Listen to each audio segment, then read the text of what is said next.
안녕하세요. 오늘도 사금의 시간 함께해서 감사합니다. 오늘은 시편 107편 두 번째 시간입니다. 복습 먼저 해볼까요? 세 가지 그림을 말씀드렸죠. 첫 번째는 뭐였어요? 사막에서 길을 잃은 그림 이야기했어요. 두 번째는 어두운 데 쇠사슬로 묶여있는 그림 이야기했습니다. 세 번째는 논문과 세빗장, 미래가 닫혀있는 그림 이야기했죠. 이 막막한 상황 가운데 있는 그림들을 이야기했어요. 근데 그 중에서 어떤 일이 벌어졌어요? 하나님께 부르짖음에 하나님께서 사막에서 인도해 주시고, 그쵸? 그 쇠사슬을 끊어주시고, 그리고 논문을 부숴주시고, 그게 다시 한번 소망을 허락하신 그림이 나와 있다고 얘기했습니다. 그쵸? 오늘 본문엔 네 번째 그림이 나왔어요. 네 번째 그림은 어떤 그림이냐면요, 태풍 속에 떠있는 작은 배의 그림이에요. 아니요, 배 자체는 큰데 태풍이 워낙 커서 작은 배가 되어져 버린 거죠. 그쵸? 나름 배가 크다고 생각했는데 엄청난 태풍이 몰아붙인 거예요. 그러니까 그 속에 있는 사람들은 어떻게 될 수밖에 없어요? 이리 구르고 저리 구르고, 그쵸? 술 취한 사람처럼 비틀거릴 수밖에 없다. 이 그림을 보여주고 있죠? 본문에 나와 있죠? 보시면 배를 바다에 뛰며 큰 물에 일하는 자는 여호와께서 행하실 일과 그의 기이한 일들을 깊은 바다에 보았더니, 너 바다에서 일해본 사람들은 이런 거 잘 알지? 라는 이야기죠? 그러면서 뭘 얘기해요? 여호와께서 명령하신 이제 광풍이 일어나 바다 물결을 일으켰도다. 태풍이 몰아닥치는 거죠? 그러면 그들이 하늘로 솟구쳐서 깊은 곳으로 들어가니, 하나님께서 명령해서 광풍이 일어나면요, 이 배가 하늘로 막 날아갔다가 또 막 꼬꾸라졌다가 이렇게 막 그냥 이렇게 난리가 난다는 거죠. 그렇죠? 그럼 그 배에 있는 사람들은 어떻게 돼요? 배에 있는 사람들은 이리 구리고 이리저리 구르면서 취한 자같이 비틀거리니 그들의 모든 지각이 혼돈 속에 빠지는도다. 막 그냥 막 이리저리 굴러다니고 막, 그쵸? 그래서 어떻게 돼요? 거기 있는 사람들 때문에, 그 위험 때문에 그들은 영원히 녹는도다. 그렇잖아요. 그러니까 막 그 배에 있으면 천지가 뒤집어지는 거고, 내가 언제 죽을지 모르고, 뭐 아무것도 내가 할 수 있는 게 없고, 이런 상황 가운데 있는 거죠. 그쵸? 근데 그런 상황 가운데서 그들이 어떻게 하면, 여기 마찬가지죠? 이들이 그들의 고통 때문에 여호와께 부르짖음에, 또한 그들의 고통에서 인도해내시고, 광풍을 고요하게 하사 물결도 잔잔하게 하시고, 그들을 평온함을 말미암아 기뻐하는 중에 여호와께서 그들이 바라는 항구로 인도하신도다. 라고 얘기하죠. 그쵸? 그러니까 여기서 되게 유명한 그림이 나오는 거죠. 내 인생이 태풍 속에 막 휘둘리는 배처럼 막 내가 아무것도 할 수가 없는데 이리저리 막 이렇게 내 인생이 이 모양이었는데, 내가 하나님께 부르짖으니까 갑자기 태풍 같던 이 태풍이 잔잔해지고 잔잔한 바다가 되면서 내가 원하던 항구에, 내가 땅에 쫙 도착하는 그림을 그리고 있죠. 그렇죠?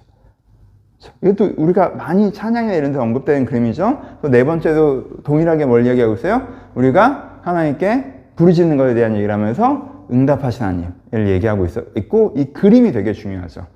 내가 태풍 속에 굴러다니는 것 같은 삶에 있을지라도 내가 하나님을 신뢰하고 응답하심을 신뢰하고 내가 간구할 때 나를 소원의 항구에 인도하실 것입니다. 라는 이야기를 네 번째 그림에서 하고 있습니다.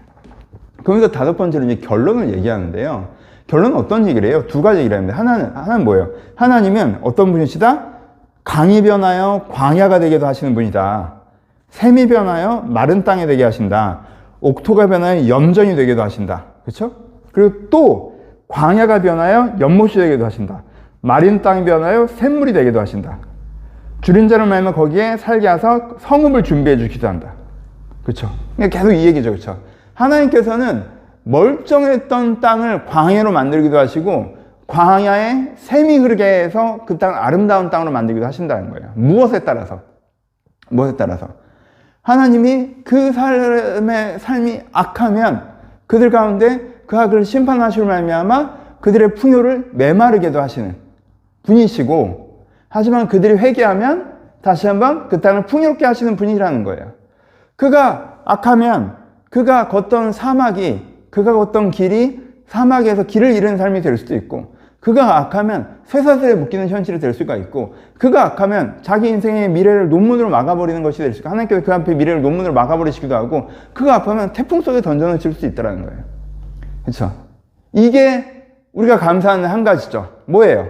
우리가 악한데 그걸 그저두지 않으시고 그건 틀렸어 라고 가르쳐 주시는 거죠. 계속 얘기했죠? 악하고 행복하게 잘 사는데 내버려져서 끝까지 악하게 사는 게 그 축복이 아니라는 거, 그렇죠? 우리가 악할 때 우리의 악함을 드러내시는 그 하나를 얘기하고, 또 하나 뭐예요? 우리의 잘못된 우리가 깨닫고 강구하기만 한다면 항상 우리를 회복하시는 그의 선하심과 인자하심을 찬양하는, 그렇죠? 감사하는 이야기가 5번째 단락으로 나와 있습니다. 적용해 보죠. 그러니까 107편을 두 번에 나눠서 얘기하는 거는 그림을 여러분들이 좀 마음에 담으셨으면 해서 그래요. 그래서 여러분 이 하나하나의 그림을 여러분들이 꼭 마음에 담으셨으면 좋겠어요. 내가 잘못해서 사막에서 길을 잃었을 때, 내가 쇠사슬에 묶여 있을 때, 내가 내 인생의 앞에 논문으로 닫혀 있을 때, 내가 태풍 속에 던져져서 이리 구르고 저리 구르는 존재인 것처럼 되었을 때라도 여전히 하나님을 신뢰하고 여전히 하나님을 신뢰할 때 하고 우리가 부르짖을 때 하나님께서 길을 인도해 주실 것이고 쇠사슬을 끊어 주시고 문을 부셔버릴 것이고 그리고 나를 소원의 항구에 도착하게 하실 것이다. 아니, 4가지 그림 여러분 마음에 다 잠기셨으면 좋겠고 이게 첫 번째 적용이고요. 그래서 이 그림을 갖고 어려울 때 간구하는, 응답하실 걸 믿고 간구하시는 게 첫 번째 적용이고, 두 번째 뭐예요? 여기서의 선하심과 인자하심은 주권에 대한 것이죠. 그렇죠? 하나님의 주권. 악한 것을 심판하시기도 하시고 선한 것을 살리기도 하시는 이 주권에 하나님이 계시는구나 라는 것에 대한 선언이죠. 악한 것에 악을 드러내시는 선하심, 나약한 선을 추구하지만 무너져 있는 나약한 자들을 회복하시는 인자하심, 이 선하시고 인자하심 그 하나님이 계시는구나 라는 거, 이 주권에 대한 표현이 두 번째입니다. 그러니까는 이게 사실 두 번째가 먼저겠죠. 그 하나님을 믿기 때문에 내 인생 어려움 속에서도 주님께 부르짖는 우리가 되었으면 좋겠습니다. 감사합니다.